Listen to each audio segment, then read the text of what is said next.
The volume of 50 grams ಹುಡುಗರ ಗ್ರಾಮ್ಸಲ್ಲಿದೆ ಇದು of a substance is 20 cm³ ಇದೆ ಇದು.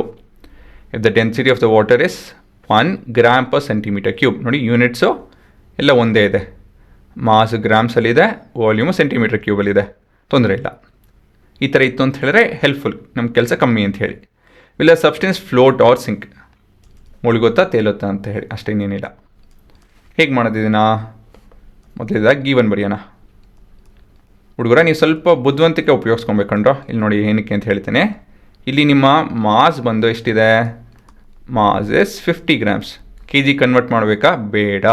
ಏನಕ್ಕೆ ಅಂತ ಹೇಳಿದ್ರೆ ನಿಮ್ಮ ಫೈನಲ್ ಉತ್ತರ ಸಿಂಕೋ ಫ್ಲೋಟೋ ಅಂತ ಹೇಳಿ, ಮುಳುಗುತ್ತಾ ತೇಲುತ್ತಾ ಅಂತ ಹೇಳಿ.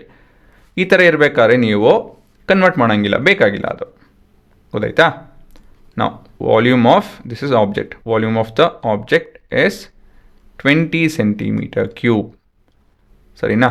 ಮತ್ತು density of the fluid is 1 gram per cm³. ಸರಿ ತಾನೆ? ಇದೆ ನಿಮ್ಮ ಗಿವನ್. ಇವಾಗ ವರ್ಕಿಂಗ್. ವರ್ಕಿಂಗ್ ಹೇಗೆ ಮಾಡೋದು? We need to find the density of the object. ಏನಕ್ಕೆ? ನಮ್ಗೆ ಗೊತ್ತಿದೆ ಡೆನ್ಸಿಟಿ ಆಫ್ ದ ಆಬ್ಜೆಕ್ಟು ಮತ್ತು ಡೆನ್ಸಿಟಿ ಆಫ್ ದ ಫ್ಲೂಯಿಡು ಹೆಚ್ಚು ಕಮ್ಮಿ ಇತ್ತು ಅಂತ ಹೇಳಿದ್ರೆ ಯಾವಾಗ ಮುಳುಗುತ್ತೆ ಯಾವಾಗ ತೇಲುತ್ತೆ ಅಂಥೇಳಿ.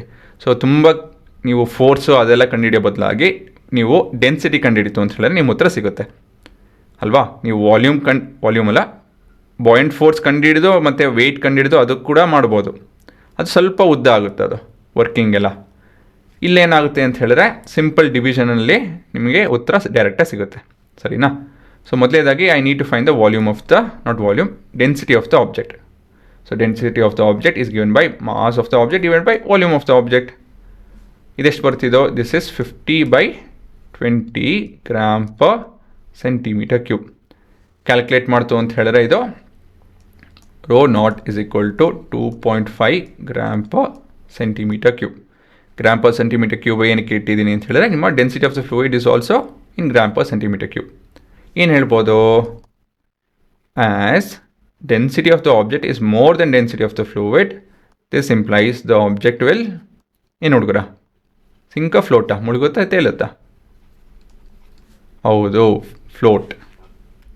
ತಪ್ಪು, ಸಿಂಕ್ ಆ್ಯಕ್ಚುಲಿ. ಸರಿ ತಾನೆ? It will sink, not float.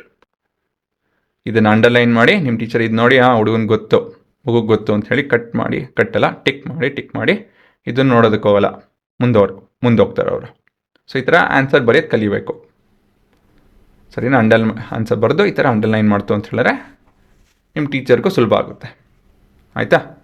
Pass ಮಾಡ್ಕೊಂಡು ನೋಡ್ಕೊಂಡ್ರ ಇಲ್ಲಿ ಗೊತ್ತಾಯ್ತಲ್ಲ ಏನಕ್ಕೆ ಕನ್ವರ್ಟ್ ಮಾಡಿಲ್ಲ ಅಂಥೇಳಿ. ಏನಕ್ಕೆ ಅಂಥೇಳಿ ನಿಮ್ಮ ಕೊನೆಯ ಉತ್ತರ ಸಿಂಕು ಅಷ್ಟೇ. ಅವ್ರೇನು ನಿಮ್ಮ ವ್ಯಾಲ್ಯೂಸ್ ಕೇಳ್ತಾಯಿಲ್ಲ, ಈ ವ್ಯಾಲ್ಯೂ ಕಂಡುಹಿಡಿಯಿರಿ ಅಂತ ಕೇಳ್ತಾಯಿಲ್ಲ.